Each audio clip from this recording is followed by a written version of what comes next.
இந்திய நாடார்கள் பேரமைப்பு மற்றும் நாடார்கள் சங்கங்கள் ஆலோசனைக் கூட்டம் வடசென்னை வண்ணாரப்பேட்டை ஜிஇ ரோடு மரகத மாளிகையில் 4/4/2024 வியாழக்கிழமை மாலை 6 மணி அளவில் இந்திய நாடார்கள் பேரமைப்பு நிறுவன தலைவர் ராகம் எம் சவுந்தரபாண்டியன் அவர்கள் தலைமையில் நடைபெற்றது. இன்றைக்கு நம்ம எப்படி இருக்கிறோம்? இன்னைக்கு தமிழகத்தில் பார்த்தீங்கன்னா கிட்டத்தட்ட நாடார் சமுதாயம் 13% நாம இருக்கிறோம் மக்கள் தொகை அடிப்படையில். ஆனா இன்னைக்கு 13% ஏற்ற அங்கீகாரம் நமக்கு இருக்கா அப்படின்னு பாத்தீங்கன்னா, அங்கீகாரம் என்பது கேள்விக்குறியான நிலை தான் இன்னைக்கு இருக்கு. 13% அப்படின்னு பாத்தீங்கன்னா குறைந்தபட்சம் ஒரு 30 சட்டமன்ற உறுப்பினர் நாம இருக்கிறோம். ஆனா இன்னைக்கு 15 சட்டமன்ற உறுப்பினர் தான் இருக்கும்.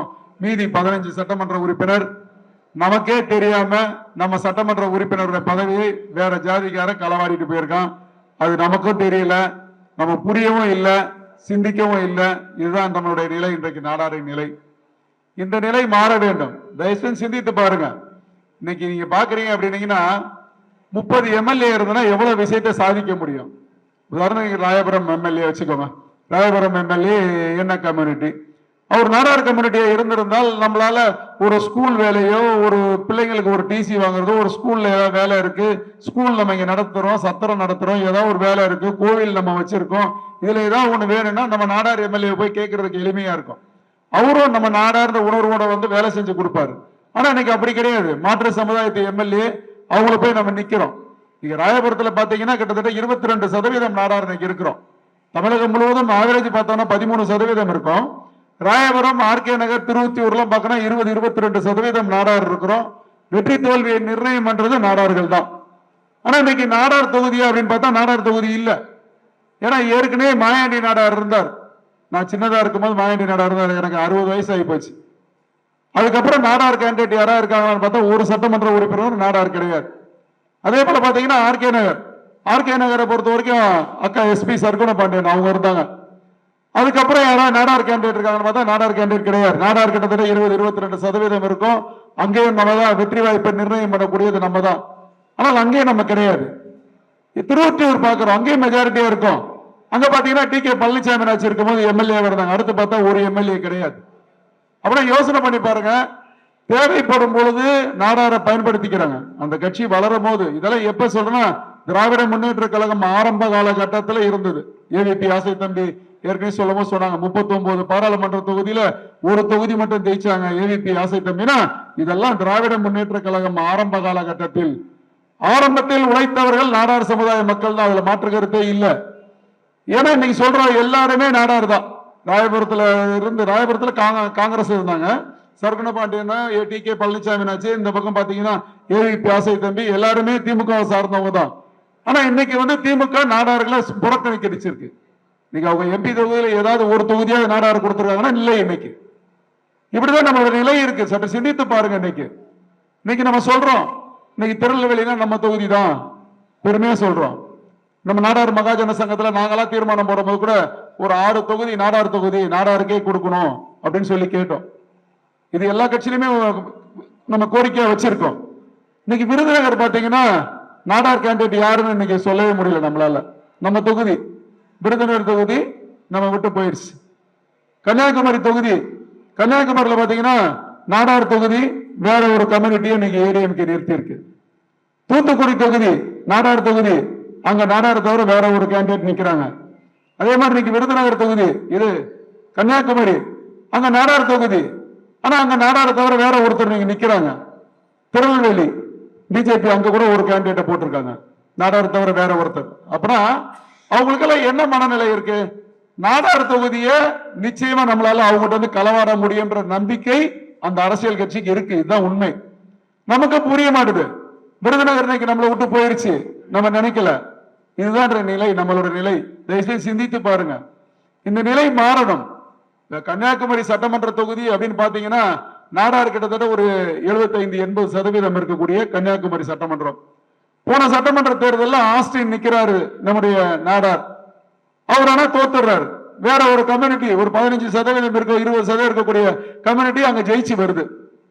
விளவங்கோடு சட்டமன்றம் விஜயதாரணி, அங்க பார்த்தா நாடார் அதிகமா இருக்கும். ஆனா அங்க பார்த்தா விஜயதாரணி வேற கம்யூனிட்டி அவங்க ஜெயிச்சு வர்றாங்க. நாடார்கிட்ட ஒற்றுமை இல்லை. நாடார அரசியல்வாதிகள் எளிமையா பிரிச்சிடுறாங்க. ஒண்ணு சொல்லிடுறாங்க, நீ நாடாரு அப்படின்னா நீ நாடாரு, நீ சாணாரு, நீ கிராமணி, நீ இந்து, நீ கிறிஸ்டின், இது தனித்தனியா சொல்றாங்க. நம்ம ஆளுங்களை ஆமா ஆமான்னு மண்டை ஆடிட்டு அரசியல்வாதி சொல்றதை கேட்டுட்டு நாடார் தான் இந்த தடவை திமுக இந்த தடவை அரசியல் ஜாதி அடிப்படையில் நம்ம மத அடிப்படையில் போட்டுருவோம் அப்படின்னு சொல்லிட்டு போறாங்க. அதெல்லாம் வேறங்க. மதம் என்பது நமக்கு இடையில வந்த இதுதான் மதம். பிறக்கும் போது நம்ம நாடாரா தான் பிறந்திருக்கோம். நம்முடைய ரத்தம் நாடார். அப்படின்னா நம்ம சாணார், நாடார், கிராமணி, இந்து, கிறிஸ்டின் நிலைப்பாடு எங்க கூட இல்ல. நாங்க நாடார் என்ற எண்ணத்துல இருந்திருந்தால் கன்னியாகுமரி நம்மளை விட்டு போயிருக்காது, விளவங்கோடு நம்மளை விட்டு போயிருக்காது, இன்னைக்கு விருதுநகர் நம்மளை விட்டு போயிருக்காது, இன்னைக்கு கன்னியாகுமரியில வேற ஒரு கேண்டிடேட் இன்னைக்கு நிக்க மாட்டாங்க, தூத்துக்குடியில ஒரு கேண்டிடேட் நிறுத்திருக்காங்க. நீங்க யோசனை பண்ணி பாருங்க, தூத்துக்குடியில வேற ஒரு கேண்டிடேட் நிக்கிறாங்க, அவங்க ஜெயிச்சுட்டா காலத்துக்கு இனிமேல் அவங்க தான் கேண்டிடேட். நம்ம நாடார் மறந்துடுறோம். திருநெல்வேலியில ஒரு கேண்டிடேட் நாடார் தவிர வேற கேண்டிடேட் இருக்காரு, அவர் ஜெயிச்சுட்டா என்ன ஆகும்? காலத்துக்கு அவரு தான். நம்ம உட்காந்து வேடிக்கை பார்த்துட்டு இருக்கோம், ஒண்ணுமே பண்ண முடியாது. நமக்கு அது புரியல. நமக்கு இன்னைக்கு நாங்க ஏற்கனவே நாடார் மகாஜன சங்கத்துல தீர்மானம் போட்டாங்க, எலெக்ஷனுக்கு நம்ம ஏதாவது பண்ணணும் அப்படின்னு. அதே மாதிரி நாங்களும் ஒரு தீர்மானம் போட்டோம். நாங்க தீர்மானம் போட்டதுல என்ன போட்டோம், நாங்க இன்னைக்கு பிஜேபி, அதாவது நம்மளுடைய பாராளுமன்ற எலெக்ஷன் நடக்குது. நாங்க மெயினா எடுத்துக்கிட்டது திமுக, அண்ணா திமுக, பிஜேபி, இந்த 3 கட்சியை மட்டும்தான் கணக்குல எடுத்துக்கிட்டோம். ஏன்னா இவங்க ஆளுங்கட்சி, ஆண்ட கட்சி, இந்த நிலைப்பாடுல அந்த 3 கட்சியை மட்டும் தான் எடுத்துக்கிட்டு, இதுல நாடார் கேண்டிடேட் அவங்களை எதிர்த்து நாடார் கேண்டிடேட் இல்லைன்னா அவங்களுக்கு நம்ம சப்போர்ட் பண்ணுவோம். இப்ப இங்க பாத்தீங்கன்னா பால் கனகராஜ் நிக்கிறாங்க, அவங்களை எதிர்த்து நாடார் கேண்டிடேட் யாருமே இல்ல அப்படின்னா இங்க பால் கனகராஜ் நம்ம ஒர்க் பண்ணணும். நம்ம திண்டுக்கல்ல திலகபாமா நிக்கிறாங்க, எதிர்த்து நாடார் கேண்டிடேட் இல்ல, அவங்களுக்கு நம்ம ஒர்க் பண்ணணும். இந்த பக்கம் தமிழிசை இருக்காங்க. இந்த மாதிரி தான் நம்ம நினைச்சோமே தவிர பிஜேபிக்கு ஒர்க் பண்றோமா அப்படின்றது கிடையவே கிடையாது. பால் கனகராஜ், பிஜேபி, தாமரை என்ற நிலைப்பாடு எங்களுக்கு துளி கூட கிடையாது. அதில் மாற்று கருத்து முதல்ல சொல்லி கடமைப்பட்டிருக்கேன். எங்களை பொறுத்தவரைக்கும் பால் கனகராஜ் நாடார் ஜெயிக்கணும், அதன் அடிப்படையில் எதிர்த்து நாடார் இல்ல, அதுக்காக நாங்க ஒர்க் பண்றோம். அதுதான் இந்த ஆலோசனை கூட்டம், வேற எதுவுமே கிடையாது. ஏன்னா இந்த நல்ல சந்தர்ப்பம், இந்த சந்தர்ப்பத்தை நம்ம பயன்படுத்திக்கணும். நம்ம சற்று சிந்திச்சு பாருங்க. நீங்க ஏவிபி ஆசை தம்பிக்கு அப்புறம் ஒரு எம்பி நம்ம கிடையாது, சந்தர்ப்பம் கிடைச்சிருக்கு. நான் ஏற்கனவே நின்று 1,10,000 ஓட்டு இதே பாராளுமன்ற தொகுதியில் வாங்கினேன். ஆனால் அன்னைக்கு இதே மாதிரி ஒரு 4 சங்கம் மீட்டிங் எல்லாம் போட்டு நடத்தி இருந்தாங்கன்னா அன்னைக்கு வெற்றி வாய்ப்பு கூட கிடைச்சாலும் கிடைச்சிருக்கலாம். ஸ்ரீவைகுண்டத்தில் நான் சுதந்திரம் வாங்கினதுல இருந்து ஸ்ரீவைகுண்டம் தொகுதி நாடார் தொகுதி, அந்த தொகுதியில ஊர்வசி செல்வராஜன் ஆட்சி இறந்துடுறாங்க. இறந்ததுக்கு அப்புறமா அந்நேரம் நடக்கக்கூடிய இடைத்தேர்தலை நான் நிக்கிறேன். நாடார் தொகுதியில நான் நிக்கிறேன், எனக்கு எதிர்த்து ஒரு பிள்ளைமார் நிக்கிறாரு, அவரு ஜெயிச்சுட்டு போயிடுறாரு. யோசனை பண்ணி பாருங்க. இதே மாதிரி ஒரு மீட்டிங் அன்னைக்கு ஸ்ரீவைகுண்டத்துல நம்ம நாடார் சங்க சார்பாக போட்டிருந்தாங்கன்னா நிச்சயமா சமுத்திரபாண்டி அன்னைக்கே சட்டமன்றத்துக்கு போயிருக்க முடியும். கிடையாது. நாடார்கள் அதிகமா இருக்கக்கூடிய பள்ளத்து தொகுதி, பள்ளத்துல 19வது வார்டு நாடார் தான் மெஜாரிட்டியா இருக்கும். அங்க நிக்கிற சாதாரணமான ஜெயிப்பு எனக்கு தெரியுது. அந்த இடத்துல பார்த்தா எனக்கு எடுத்து நம்ம நாடாரே ஒருத்தர் வீம்புக்கு ஒரு வேலை நிறுத்தி அவர் 200 ஓட்டு வாங்குறாரு, நான் 210, அவர் 200 ஓட்டு வாங்குறாரு, நான் 180 ஓட்டு வித்தியாசத்தை தோத்துடுறேன். வெறும் 200 தான் அவர் வாங்குறாரு, நான் வெறும் 150 ஓட்டுல தோத்துறேன். நம்ம நாடார் சங்க தலைவர் ஒருத்தர் எனக்கு எதிர்ப்பா நிக்கிறாங்க. நாடார் தான் காலவாரி விடுறாங்களே தவிர வேற யாருமே கிடையாது. அதை தயவு செஞ்சு புரிச்சுக்கோங்க. நண்டு மாதிரி நம்ம எவனுமே வளரக்கூடாது, மட்டும் வளரணுன்ற எண்ணங்கள் அதிகமா உள்ளது நம்ம மனசுல இருக்கு. இந்த நிலை தயவு செய்து மாறணும். நீங்க யோசனை பண்ணி பாருங்க. இன்னைக்கு இந்த மாதிரி ஒரு மீட்டிங் போடுறோம். அண்ணாச்சி மதுரையில இருந்து நேத்து பெறப்பட்டு வந்திருக்காங்க. அவங்க ஹாஸ்பிட்டல்ல ட்ரீட்மெண்ட்ல இருந்தாங்க. நீ டேட் சொல்லிட்டேன்னு நேத்து நைட்டு இன்னைக்கு தங்கி இருந்து இந்த மீட்டிங் இன்னைக்கு அட்டன் பண்றாங்க. எதுக்கு வரணும்? சற்று சிந்தித்து பாருங்க. எதுக்கு மகாஜன சங்கம்னு ஒண்ணு நடத்தணும் அவங்க? நான் எதுக்கு இந்திய நாடார்கள் பேரமைப்பு நடத்தணும்? என் தொழிலை பார்த்து, என் குடும்பத்தை பார்த்துட்டு நானும் இருக்கலாம், அண்ணாச்சி இருக்கலாம், நீங்க எல்லாம் இருக்கலாம். இந்த டைம் வீட்டுல எல்லாரும் பிள்ளைங்களோட ஸ்பெண்ட் பண்ற டைம்.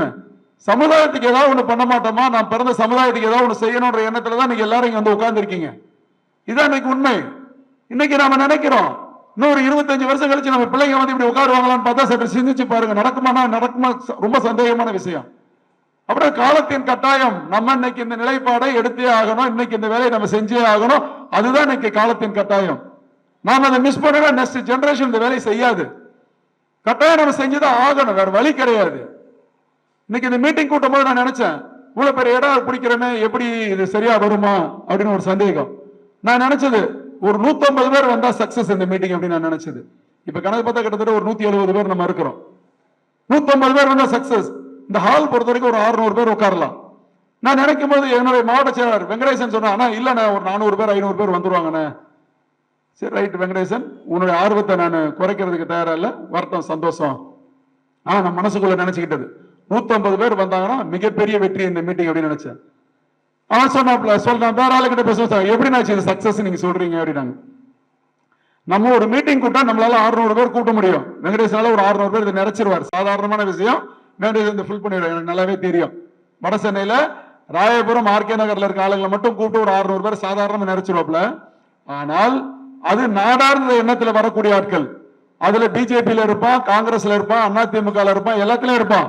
ஆனால் ஒரு அரசியல் கட்சி எலெக்ஷன் நடக்கும் போது நம்ம ஒரு நிலை சார்ந்து நம்ம போகும்போது அந்நேரம் வர்றாங்க பாத்தீங்களா, இதுதான் உண்மையான சமுதாய பற்றுள்ள மக்கள். இவங்க 150 பேர் கிடைச்சா போதும் நமக்கு வெற்றி என்பது தெளிவா இருந்த. அதுதான் இங்க வந்திருக்கவங்க. நம்ம என்ன முடிவு எடுக்கிறோம் அதுதான் நிச்சயம். ஒருத்தர் அதாவது என்னைக்கு ஓட்டு உரிமை நமக்கு வருதோ அன்னையில இருந்து ஏதாவது பேர்ல நம்ம அடிக்ட் ஆயிடுவோம். ஒண்ணு திமுக நினைச்சிருப்போம், அண்ணா திமுக நினைச்சிருப்போம், பிஜேபி நினைச்சு ஏதோ ஒண்ணு நினைச்சிருப்போம். ஆனால் அதே மீறி அந்த எனக்கு இந்த அரசியல் நிலைப்பாடெல்லாம் இல்லப்பா, நான் ஓட்டு போடுறேன், எனக்கு என்னுடைய சமுதாயம் தான் முக்கியம், சமுதாயத்தை இந்த மாதிரி ஒரு நிலைப்பாடு எடுக்கிறாங்க, இந்த இடத்துக்கு நான் வர்றேன்னு சொல்லி வந்திருக்கீங்க இல்லையா, இதுதான் மிகப்பெரிய வெற்றி. இது வெற்றி, அதாவது ஒரு வெற்றி அடைவதற்கு பிள்ளையார் சுழி, சிறப்பான சுழியை இன்றைக்கு வண்ணாரப்பேட்டையில இன்னைக்கு மரகத மாளிகைகள் நம்ம போட்டிருக்கோன்றது மிக சந்தோஷமான விஷயம். சற்று சிந்தித்து பாருங்க. இந்த வேலையை நம்ம இன்னைக்கு செஞ்சே ஆகணும். இன்னைக்கு பாக்குறோம் இந்த தேர்தல் என்ன பண்ணலாம். எல்லாருமே ஒரு லெட்டர் பேடு, உடனே நாங்க ஆதரவு கொடுக்குறோம் சொல்லி ஒரு லெட்டர் பேடு கொடுப்பாங்க. கொடுத்துக்கிட்டு அந்த கட்சிக்காரங்கிட்ட ஒரு காசை வாங்கிட்டு அப்படியே போயிடுவாங்க. இப்படிதான் பொதுவாகவே நடந்துகிட்டு இருக்கு. நான் பாக்குறோம். ஏன்னா நம்ம பொலிட்டிக்கலா கிட்டத்தட்ட ஒரு 15 ஆண்டு காலம் நம்ம இருந்திருக்கோம். நிறைய எலெக்ஷனை சந்திச்சிருக்கோம். நிறைய எலெக்ஷன்ல இந்த மாதிரி கூட்டணி பேசும்போது இருந்திருக்கோம். யார் யார் ஆதரவு தர்றாங்க அவங்களெல்லாம் பேசியிருக்கேன் நான். இதெல்லாம் வரும்போது வரும், ஒரு லெட்டர் பேட் எடுத்துட்டு வருவாங்க. வந்து நாங்க இந்த சங்கம் நாங்க ஆதரவு கொடுக்குறோம், நாங்க தலைவர்லாம் இருக்கோம் அப்படின்னு சொல்லி ஒரு லெட்டர் கொடுப்பாங்க. வந்து ஒரு சால்வை போடுவாங்க. உடனே அங்க ஒரு 10,000 ரூபாய் கொடுப்பாங்க. அந்த 10,000 வாங்கிட்டு போயிடுவாங்க. அவ்வளவுதான் லெட்டர் பேட் சங்கம். இதெல்லாம் தமிழகத்துல நிறைய இருக்கு. அது திமுக இருந்தாலும் சரி, அண்ணா திமுக இருந்தாலும் சரி, ஒரு சங்கத்துக்கு ஒரு 500 பேர் இந்த மாதிரி லெட்டர் பேட் கொடுத்து காசு வாங்கிட்டு போவாங்க. நம்ம அப்படி கிடையாது. நம்ம அமைப்பு ஆரம்பிச்சதோட நோக்கம் தமிழகத்தில் இருக்கக்கூடிய நாடார ஒருங்கிணைக்கணும். இன்றைக்கு அரசியல்ல 15 வருஷம் நான் நின்று இருக்கேன், 15 வருஷம் நான் தோத்து இருக்கேன். எப்ப ஜெயிச்சவனுக்கு வந்து அனுபவம் கம்மியா தான் இருக்கும், தோத்தவங்களுக்கு தான் அனுபவம் ஜாஸ்தி இருக்கும். நான் தோத்து இருக்கேன், எனக்கு அனுபவம் நிறையவே இருக்கு. அப்புறம் எதனால நம்ம தோக்குறோம்? ஒற்றுமை இல்லை. இதுதான் நம்ம கிட்ட இருக்கிறது, ஒற்றுமை இல்லை. இந்த நிலைப்பாடை முதல்ல நம்ம மாத்தணும். தமிழகத்தில் இருக்கக்கூடிய நாடார்கள் எல்லாம் ஒன்னா இருந்தாங்கன்னா நம்மளால ஜெயிக்க முடியும். அந்த எண்ணம் தான் இன்னைக்கு நீங்களே சொல்றீங்க. ஏவிபி ஆசை தம்பி இருந்தாரு, அதுக்கப்புறம் இல்ல. என்ன காரணம்? நாடார் எப்படி ஒற்றுமையா இருக்க போறது இல்ல, நம்ம வேற கேண்டிடேட் கூட அவங்க கேட்க போறது கிடையாது. அந்த நிலை அரசியல்வாதிக்கு வந்துருச்சு. அப்புறம் மாறணும்னா நம்ம வந்து எதிர்த்து ஜெயிச்சு காட்டணும். ஜெயிச்சு காட்டினாதான் இன்னைக்கு முடியும். இன்னைக்கு அரிநாடார்னு ஒருத்தர் இருக்காரு, உங்களுக்கு தெரியும். அவரு வந்து ஆலங்குளத்துல நின்னாரு, கிட்டத்தட்ட 35,000 ஓட்டு வாங்கிட்டாரு. அங்க பார்த்தா அண்ணா திமுக ஜெயிச்சிருச்சு, திமுக தோத்து போயிருச்சு. தோத்தவங்க ஓட்டு பாத்தீங்கன்னா 4,000 5,000 ஓட்டுல தோக்குறாங்க. அவங்க மனசுல இருக்கும், பாவி இந்த அரிநாடார் நிக்காம இருந்திருந்தானே நம்ம ஜெயிச்சிருக்கலாமே. வருது இல்ல, இதுதான் நமக்கு தேவைன்ற. நாடார் ஒற்றுமையா இருந்தா ஏதோ ஒருத்தர் தோத்தவன் நிச்சயமா நம்ம நினைப்பான். அப்படின்னா தோத்தவன் நினைக்கிறதுக்கான காரியத்தை நம்ம பண்ணணும். இந்த நிலைப்பாடை நம்ம செஞ்சுதான் ஆகணும். காலத்தின் கட்டாயம். இன்னைக்கு நீங்க சிந்திச்சு பாருங்க. இன்னைக்கு நான் ஏற்கனவே வாங்கும் போது 1,10,000 ஓட்டு வாங்கிட்டேன். எப்ப? 10 வருஷத்துக்கு முன்னாடி. அப்ப மோடி அலை இந்தியா ஃபுல்லா இருந்தது. அப்ப நான் தேமுதிக இருக்கும் போது பிஜேபியில இருந்தேன். பிஜேபி கூட்டணியில அது இருந்தது. 1,10,000 ஓட்டு வாங்கணும். அன்னைக்கு வாங்கிட்டோம். 10 வருஷத்துல பிஜேபி தமிழ்நாட்டில் வளர்ந்துதான் இருக்கு. ஒன்றும் பெருசா இல்ல, நல்லா வளர்ந்து இருக்கு. பால் கனகராஜை பொறுத்தவரைக்கும் நல்ல ஒரு அட்வொகேட், நல்ல ஒரு தெளிவான ஆளு, ஒரு தொலைநோக்கு சிந்தனை உள்ள ஒரு மனிதர், படித்தவர், பண்பாளர், இது எல்லாருக்குமே தெரிஞ்ச விஷயம். அப்படிப்பட்ட ஒரு மனிதர் வந்தா நல்லது. நீங்க பிஜேபியில ஏற்கனவே அவர் என்ன இருக்காரு, ஒரு வழக்கறிஞர் பிரிவுல ஒரு பொறுப்புல இருந்தார். வழக்கறிஞர் பிரிவு துணைத் தலைவராக இருந்தாரு. அதுக்கப்புறம் பாத்தீங்கன்னா மாநிலத்துல, அதுக்கப்புறம் பாத்தீங்கன்னா இன்னைக்கு அவருக்கு வந்து மாநிலத்துல துணைத் தலைவரா இருக்கார். பிஜேபி தமிழகத்துல மாநிலத்துல துணைத் தலைவரா இருக்கு. அப்படின்னா ஒரு தெளிவானவர், தொலைநோக்கு சிந்தனை உள்ளவர். இதெல்லாம் புரிஞ்சுதான் இன்னைக்கு பிஜேபி வந்து அவருக்கு அந்த பதவி அவங்களுக்கு கொடுக்குறாங்க. அப்படின்னா ஒரு தெளிவான மனிதர், நம்ம நாடார் சமுதாயத்திலிருந்து போயிருக்க ஒரு மனிதர், அவரு ஜெயிச்சு வந்தா எப்படி இருக்கும்? நமக்கு நம்ம தேவையானதை நம்ம வாங்க முடியுங்க. ஏன்னா எவனோ ஒருத்தர் தெரியாத வீட்டு வாசப்படல போய் நின்று கையை கட்டி நின்றுகிட்டு இருக்கணும், இல்ல அவன் சொந்தக்காரனை பாக்குறேங்க.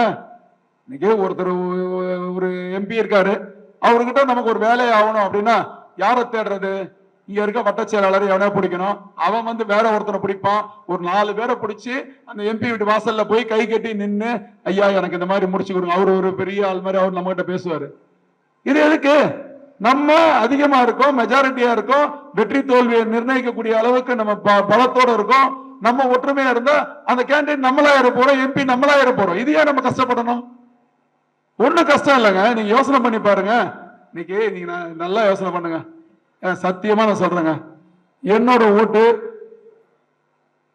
இது நம்ம தானே இருக்கோம். இது வரைக்கும் நான் பிஜேபிக்கு போட்டதே இல்லைங்க என் வாழ்க்கையில. உண்மை இது வேற. ஆனால் சமுதாயம் வரும்போது எனக்கு என் சமுதாயம் ஜெயிக்கணும்ன்றத நான் தெளிவா இருக்கேன்.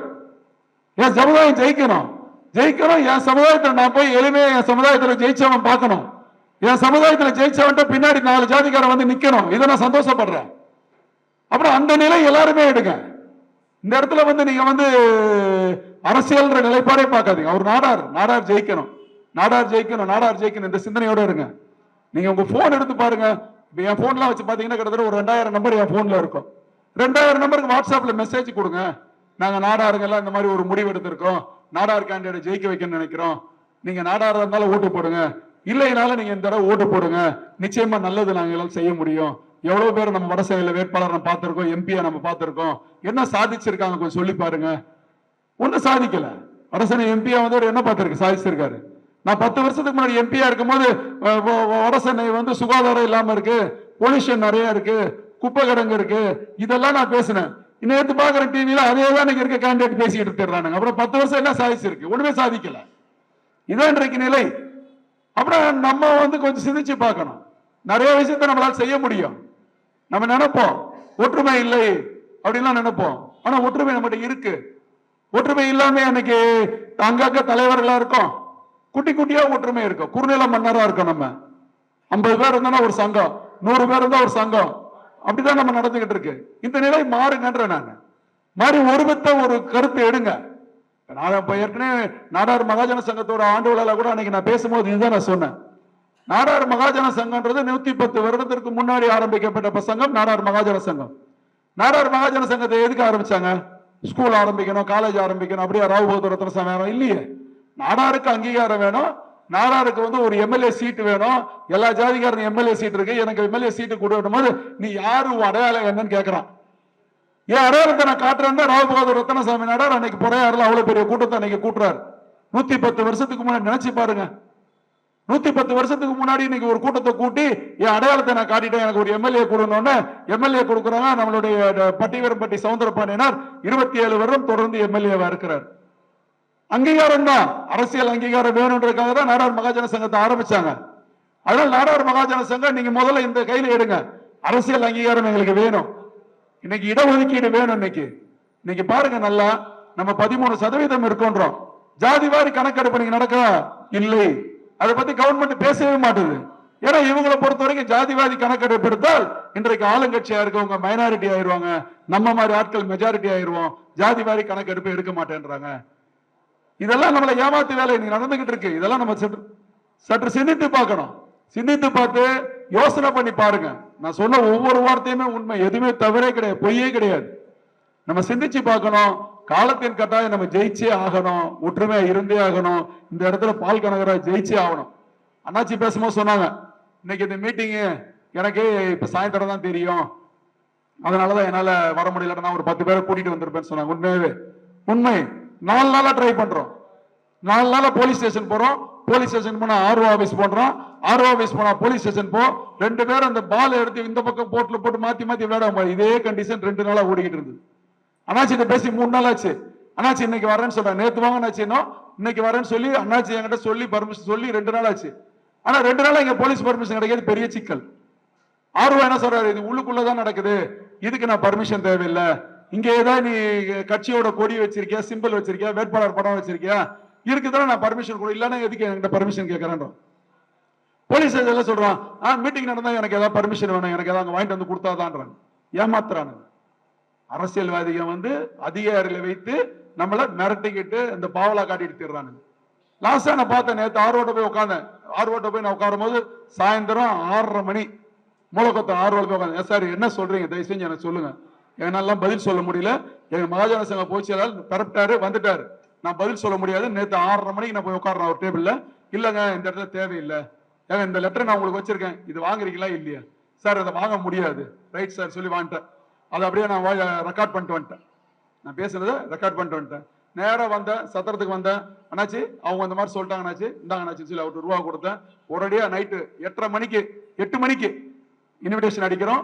வெங்கடேசன் கொடுக்குறேன். 11 மணி வரைக்கும் வெங்கடேசன் இன்விடேஷன் கொடுக்குறாப்புல. காலையில 6 மணில இருந்து இன்விடேஷன் கொடுக்குறோம். இந்த அளவிற்கு இந்த ஒரு அரசியல் சம்பந்தமான ஒரு வித்தியாசமான சூழ்நிலையில முதல்ல கூடுற கூட்டம் அதிகபட்சம் 22 மணி நேரத்துல நம்ம கூட்டியிருக்கோம். இதுதான் உண்மை நிலவரம். இது வெற்றி இல்லையா? உண்மை இதுதான், யதார்த்தமான உண்மை. டைமே கிடையாது நமக்கு. 22 மணி நேரம் தான். நேற்று நைட் 9 மணி, இன்னைக்கு சாயந்தரம் 6 மணிக்கு நீங்க இவ்வளவு பெரிய கூட்டத்தை கூட்டியிருக்கு. பெரிய கூட்டம் தான் இது. சாதாரண நாடார் சங்கத்தை ரொட்டீனான கூட்டங்கள் இது கிடையாது. இது பெரிய கூட்டம் இது. அதனால நம்மளை பொறுத்த வரைக்கும் நிறைய விஷயத்தை செய்யணும். அதே போல நம்ம தெருமண பிரச்சாரம் பண்ணோம், வண்டியில போட்டுட்டு நாடார் ஓட்டு நாடாருக்கு அப்படின்னு குரல் கொடுத்துட்டு போனோம், அப்படிலாம் கிடையாது. நாடார் ஓட்டு நாடார் போடுவோம், அது பகிரங்கமா நம்ம சொல்லி போடணுன்ற அவசியம் நமக்கு கிடையாது. ஏன்னா நாடார் ஓட்டு நாடார்னா அப்புறம் செட்டியார் என்னமா, செட்டியார் ஓட்டு செட்டியாருக்கு என்னமா, முதலியார் ஓட்டு முதலியாருக்கு என்னமா, அது நமக்கு பாதகமா நிற்கும். அந்த நிலை நமக்கு வேண்டாம். இன்னைக்கு வட சென்னைன்னு பாத்தீங்கன்னா குறைந்தபட்சம் ஒரு 100-150 சங்கங்கள் இருக்கும். 150 சங்கங்களை நேரடியா போவோம். உறவின்முறை சங்கங்கள் இருக்கு, வியாபாரிகள் சங்கம் இருக்கு, எல்லா சங்கங்களுக்கு நேரடியா தனித்தனியா போவோம். எங்களை பொறுத்த வரைக்கும் ஒரு 14 பேர் கொண்ட குழு ஒண்ணு போட்டிருக்கோம். 16 பேர், 4 பேர் தலைமையில ஒரு 10 பேர், ஒரு 2 டீமா பிரிக்கிறோம். ஒரு டீமுக்கு ஒரு 7 பேர் கொண்ட குழு. இவங்க ஒரு உறவின்முறைக்கு நேரடியா போறாங்க. ஆனாச்சு உங்க மாதாந்திர கூட்டம் என்னைக்கு இருக்கு, அந்த கூட்டத்துல நாங்க வர்றோம், கொஞ்சம் பேசணும்னாச்சு, இந்த டைம்ல நம்ம கொஞ்சம் மாத்தி ஏதாவது ஒரு சிந்திக்கு பார்க்கணும்னாச்சு, நம்ம கொஞ்சம் இனிமேல் தன்மானத்தோட இருக்கணும்னா நம்ம கொஞ்சம் ஒர்க் பண்ணாதான் முடியும், அதனால என்னைக்குனாச்சு அப்படி ஒருத்தரையுமே நம்ம கேட்கிறோம். கேட்டு அந்த மீட்டிங் என்னைக்கு இருக்குன்னு பார்த்து அன்னைக்கு டேட்ல நேரடியா போய் அந்த நிர்வாகிகளை சந்திக்கிறோம். இப்ப 2-3 சங்கத்துல கூட கேட்டோம். கேட்கும்போது சொன்னாங்க எங்க இதுல இன்னைக்கு டேட்ல மீட்டிங் இருக்கு, அன்னைக்கு டேட்ல டைம் இருக்குன்னா வேட்பாளரை கூட்டிட்டு வந்துடலாம் அந்த இடத்துக்கு, ஸ்பாட்டுக்கு. இல்லையா நம்ம போலாம், போய் சொல்லலாம், எடுத்து சொல்லலாம். ஏங்க எல்லாருக்குமே புரியுங்க, எல்லாருக்கும் எளிமையா புரிஞ்ச விஷயம் தாங்க. எல்லாருக்கும் என்ன பயம் இருக்குன்னா, இவர் நம்பி போறோம், எல்லாம் ஒற்றுமையா இருந்தா நல்லா இருக்கும், எல்லாம் நம்ம வாட்டில வந்துட்டு கழட்டி விட்டு போயிட்டாங்கன்னா என்ன சிந்தனை? ஏன்னா கடந்த காலங்கள் நம்ம அப்படிதான் பார்த்திருக்கோம். இன்னைக்கு நாங்களே இந்த முடிவு எடுக்கும் போது சிலர் சொன்னாங்க, நீங்க ஏன் இப்படி எடுக்கிறீங்க, பிஜேபின்ற நிலைப்பாடு எடுத்திருக்கலாம் அப்படின்னு எங்களுக்கு ஒரு ஐடியா கொடுத்தாங்க. நீங்க இங்க இதை சொல்றீங்க, அந்த பக்கம் பாத்தீங்கன்னா தமிழிசைன்னு சொல்றீங்க, பிஜேபி நிலைப்பாடு எடுத்திருக்கலாம், இது நல்ல விஷயம் இல்லையா? நான் சொல்லிட்டோம், அமைப்புன்றது நாடார் சங்கம்ன்றது எல்லா கட்சியும் இருப்போம். அரசியல் கட்சிக்கு அப்பாற்பட்டதுதான் நாடார் சங்கம். நாங்க அந்த நிலைப்பாடை நாங்க எடுக்க தயாரா, ஏன்னா அரசியல் வேணும் எங்களுக்கு. ஆனால் நாங்க அரசியல் போறது தயாரா இல்லை. அரசியல் நாடாருக்கு வேணும்ன்றதுல ரொம்ப தெளிவா இருக்கும். ஆனா நாங்க அரசியலை சார்ந்து ஒரு கட்சியை சார்ந்து போறதுக்கு நாங்க தெளிவா இல்லை. அதனால நாங்க அந்த முடிவு எடுக்க மாட்டோம். பால் கனகராஜ் நாடாருன்றதுனாலதான் நாங்க எடுக்கிறோமே தவிர பிஜேபின்றதுனால நாங்க எடுக்கல அப்படின்றது நம்ம ரொம்ப தெளிவா இருக்கிறோம். ஆனா அந்த சிந்தனை தயவு செஞ்சு மனசுல ஏத்திக்கணும். நடாது அப்படின்னு வேற எதுவும் சிந்திக்காது. நீங்க மனசுல ஏத்த வேண்டிய சிந்தனை நாடார் ஓட்டு நாடாருக்கு, இந்த நிலைப்பாட்டுல நம்ம எடுத்திருக்கோம். ஒவ்வொரு உரையின் முறையும் நேரடியா போறோம், தனியா சந்திக்கிறோம், தனியா சந்தித்து அவங்களை ஓட்டு கேட்கிறோம், ஓட்டு வாங்குறோம். அதே போல நம்ம தெரிந்த வேற கம்யூனிட்டி ஆட்கள் இருந்தா கூட அவங்க கூட நம்ம பேசலாம். ஆனாச்சு இந்த தடவை மாத்தி போடுங்க, அவர் வந்தாருன்னா என்ன பிரச்சனை சொல்லுங்க, நாங்க கிட்ட இருந்து பண்ணி தரோம். யோசனை பண்ணி பாருங்க. பால் கனகராஜ் இன்னைக்கு இப்ப குளத்தூர் ஏரியால பிரச்சாரம் பண்ணிட்டு இருக்காரு. இன்னைக்கு நம்ம இங்க உட்கார்ந்துகிட்டு இருக்கோம். அப்புறம் என்ன அர்த்தம், என்ன நினைக்கிறோம்? பால் கனகராஜ் ஜெயிச்சு வந்துட்டாருன்னா சமுதாயத்துக்கு நல்லது நடக்கும். இப்ப நான் இருக்கிறேங்க, பால் கனகராஜ் ஜெயிச்சு இங்க எம்பி ஆயிடுறாரு. எம்பி ஆனதுக்கு அப்புறம் இந்த சத்திரத்துக்கு எதிரில் ரெய்னி ஹாஸ்பிட்டல் இருக்கு, அது பக்கத்துல ஒரு பில்டிங் இருக்குன்னு வச்சுக்கோங்க. அவங்களுக்கு ஒரு பிரச்சனை, எம்பி ஆனால்தான் ஆகும். அவர் யோசனை பண்ணி பார்ப்பாரு, யாரை பார்க்கலாம். ரைட், அன்னைக்கு ஒருத்தர் மீட்டிங் போட்டாங்க இங்க நாடார் சங்கத்துல இருந்து, அவர் நாடார வந்தா நேரடியா வருவாங்க. அண்ணாச்சி அன்னைக்கு மீட்டிங் போட்டீங்க, பால் கனகராஜ் ஜெயிச்சு வந்திருக்காருனாச்சு, அவர்கிட்ட ஒரு சின்ன விஷயம் எனக்கு கொஞ்சம் பண்ணி கொடுங்கனாச்சு. யாரை கேட்பாரு? நம்மள கேட்பாரு. அதுதான் நம்ம கௌரவம். வேற என்ன வேணும்? நம்ம கௌரவம் வேற என்ன வேணும் நமக்கு? அடுத்தவங்க நல்லது செஞ்சு கொடுங்க, அவரால் நல்லது ஆகும் பண்ணி கொடுங்க அப்படின்னா அந்த நிலைப்பாடை நம்ம எடுக்கிறதுக்காக நமக்கு வேணும். அந்த கௌரவம், அந்த அங்கீகாரம் நமக்கு வேணும்னா நம்ம ஒர்க் பண்ணி ஆகணும். 10 பேர் என்ன தேடி வர்றோம்னா நல்லது தானே தேடி வர்றாங்க. ஒரு எம்பிக்கு ஜெயிச்சிருக்கணும் அவரு நினைப்பாரு. சவுந்தரபாண்டியன் நின்னாரு, கரிகோல் நாச்சி வந்தாரு, மாரிமுத்தனாச்சி வந்தாரு, எல்லாரும் வந்தாங்க, அவ்வளவு பெரிய கூட்டத்தை கூட்டினாங்க, கூட்டி நமக்காக ஆதரவா ஒர்க் பண்ணாங்க. அவர் நினைப்பாரு, அவர் மனசுக்குள்ள நம்ம நிப்போம், சத்தியமா நிப்போம். அதுல மாற்றம் இல்லை. அதுக்குதான் நம்ம ஒர்க் பண்ணிட்டு இருக்கோம். அதனால நம்மளை பொறுத்த வரைக்கும் பால் கனகராஜ் நாடார் ஜெயிக்கணும், அதுக்காக நம்ம பணியாற்ற வேண்டும் என்பதை என்னத்தை தெரிவித்துக் கொள்கிறேன். ஒவ்வொரு வீடா போங்க, ஒவ்வொரு இடமா போங்க, நேரடியாக போய் களத்துல போய் நம்ம சந்திப்போம். நமக்கு ஜாதி மதத்திற்கு அப்பாற்பட்டு ஒரு முஸ்லீம் ஒருத்தர் இருப்பாங்க, ஒரு கிறிஸ்டின் ஒருத்தர் இருப்பாங்க, யாரா இருந்தாலும் பரவாயில்ல, நம்ம ஓட்டு கேட்கிறோம். திமுக போய் ஓட்டு கேட்கலையா, அண்ணாச்சி போடுங்கண்ணாச்சி, நல்லது பண்ணுவாங்கண்ணாச்சி, நாங்க பாக்குறோம்னாச்சு, எதனால நாங்க கேள்வி கேட்கணும்னாச்சு, எங்களால் கேள்வி கேட்க முடியும்னாச்சு, அவர்கிட்ட நம்மள பிரஸ் பண்ணி எங்களால நல்லது பண்ண வைக்க முடியும்னாச்சு, ஒரு சந்தர்ப்பம் கொடுங்கனாச்சு, நம்மளால கேட்க முடியும். அந்த அடிப்படையில நாம் அனைவரும் அவருக்கு ஆதரவு கொடுத்து பெருவாரியான வாக்குகள் வித்தியாசத்தில் பால் கனகராஜ் வெற்றி பெற்றார்னு வரணும். ஏன்னா வடசென்னை பொறுத்த வரைக்கும் பொதுவாகவே ஒரு ராசி இருக்கு, வடசென்னையில ஜெயிச்சாங்கன்னா மேக்சிமம் அமைச்சர் ஆவாங்க. அதுவும் பால் கனகராஜ் மாதிரி ஒரு தெளிவான ஆளு, ஒரு அட்வொகேட் ஒருத்தர், மாநில துணைத் தலைவராக இருக்கக்கூடிய ஒருத்தர் ஜெயிச்சு வந்து அப்படி ஒரு சந்தர்ப்பம் கிடைச்சதுன்னா அது எவ்வளவு பெரிய நல்ல விஷயம். ஏற்கனவே பேசும்போது சொன்னாங்க, அவரு மாஃபா பாண்டியராஜன் விருதுநகர்ல நிற்கும் போது நம்ம ஒர்க் பண்ணோம், விருதுநகர்ல ஒர்க் பண்ணதுனால அவர் ஜெயிச்சார், ஜெயிச்சதுனால அவர் அமைச்சர் ஆனார், அமைச்சர் ஆகும் போது நம்ம வெற்றிக்கு காரணமா இருந்தது நாடார் மகாஜன சங்கம், இப்படிலாம் நமக்கு சப்போர்ட் பண்ணி கொடுத்தாங்க அப்படின்னு மகாஜன சங்கம் சொல்லும் போது அவர் சொல்ற வேலை உடனடியா இறங்கி வேலை செஞ்சு கொடுக்குறாங்க. அதுதான் நமக்கு வேணும். நம்மால் ஜெயிச்சு வரணும், நமக்கு தேவையான என்னென்ன வேணுமோ அங்கீகாரத்தை நமக்கு கிடைக்கணும், சமுதாயத்தில் நமக்கு ஒரு நல்ல பேர் கிடைக்கணும். இதன் அடிப்படையில பால் கனகராஜுக்கு அனைவரும் வாக்களிக்க வேண்டும் என்பதை இந்நேரத்தை தெரிவித்துக் கொண்டு, இன்னைக்கு எவ்வளவு பணி இன்னைக்கு அண்ணாச்சிக்கு இருந்தாலும் அவ்வளவு பணிக்கு இடையிலையும் இன்னைக்கு சென்னை வந்திருக்காங்க. வந்து இந்த ஒரு நல்ல ஒரு கூட்டத்திற்கு சிறப்பு அழைப்பாளராக வருகை தந்து இன்னைக்கு அண்ணாச்சி வந்திருக்கிறது மிக்க மகிழ்ச்சியா இருக்கு. நிச்சயமா இந்திய நாடார்கள் பேரமைப்பு அண்ணாச்சிக்கு பக்கபலமாக என்றைக்கும் இருக்கும் என்பதை தெரிவித்துக் கொண்டு, நாடார் சங்கங்கள் ஒரே ஒரு விஷயத்தை மட்டும் புரிஞ்சுக்கோங்க. இன்னைக்கு கிட்டத்தட்ட 15 சங்கங்கள் இங்க இன்னைக்கு வந்திருக்கிறீங்க. டைம் நம்ம கொடுத்திருந்தா ஒரு சங்கத்துக்கு 10 பேர் வந்தா கூட 150 பேரா இருக்கும். சங்கத்துக்கு 2 பேர் 3 பேர் தான் வந்திருக்கு. அதனாலதான் நமக்கு மெஜாரிட்டி எண்ணிக்கை குறைஞ்சிருக்கு. ஒரே ஒரு விஷயத்தை புரிஞ்சுக்கணும், எல்லாருமே தலைவர் ஆகலாம். ஒருத்தர் திமுகவுக்கு சப்போர்ட்டான தலைவர் ஆகலாம், ஒருத்தர் அண்ணா திமுக சப்போர்ட்டான தலைவர் ஆகலாம். இதெல்லாம் இருக்கிறதுனாலதான் சமுதாயம் கெட்டு போய்கிட்டு இருக்கு. தயவு செய்து ஒரு முடிவெடுங்க. எப்படி வன்னியர்கள் ஒரே முடிவு எடுக்கிறாங்களோ அதே போல ஒரு முடிவெடுங்க. யார் தலைவர்ன்றதை கொஞ்சம் யோசனை பண்ணி பாருங்க. யாரா இப்ப தலைவர், நான் தலைவர், நீ தலைவர், இதெல்லாம் சிந்திக்காதீங்க. இன்னைக்கு நாடார் மகாஜன சங்கம்ன்றது 110 வருடத்திற்கு முன்பு ஆரம்பிக்கப்பட்ட சங்கம். அந்த சங்கத்துக்கு யார் பொதுச் செயலாளரோ அவரு தலைமை ஏற்றால் நிச்சயமா நாடார் சமுதாயம் உருப்படும். அந்த நிலைப்பாடை இனி வரக்கூடிய காலகட்டத்தில் நாடார் சங்கங்கள் எடுக்க வேண்டும். அரசியல் அங்கீகாரம் வேண்டும். அதற்காக அண்ணாச்சி பாடுபட வேண்டும். என்றைக்கும் பின்னால் நாங்கள் நிற்போம் என்பதை நேரத்தை தெரிவித்துக் கொள்கிறேன். நன்றி, வணக்கம்.